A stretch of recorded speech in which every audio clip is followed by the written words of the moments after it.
अस्सलाम वालेकुम play group class. जैसा कि आप सब जानते हैं कि आपने कल जो बुक के ऊपर प्रैक्टिस की थी बेटा वो थी अलिफ त सा।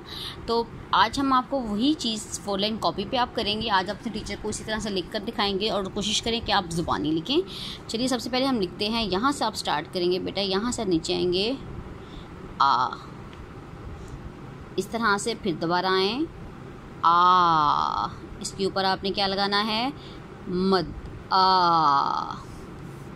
बेटा अब इन 2 लाइन के सेंटर से आपने स्टार्ट करना है, इसके ऊपर से नहीं, सेंटर से स्टार्ट करेंगे। लाइन स्ट्रेट करके लाइन को टच करेंगे, यहाँ पे आकर रोकेंगे और ऊपर चले जाएंगे सीधा।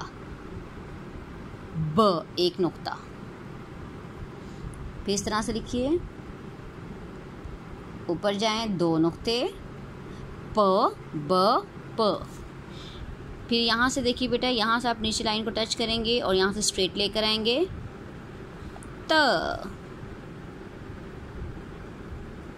सब एक जैसे होते हैं, बस आपने इसके ऊपर याद रखना है कि आपको पहले डालना है 1 नुक्ता, फिर 2-3 नुक्ते, फिर ऊपर 2 नुक्ते, फिर टोपी ट और स। इस तरह से आप ये होमवर्क प्यारा सा करें, बहुत प्यारा, और मुझे इसकी तस्वीर व्हाट्सएप करें, ठीक है।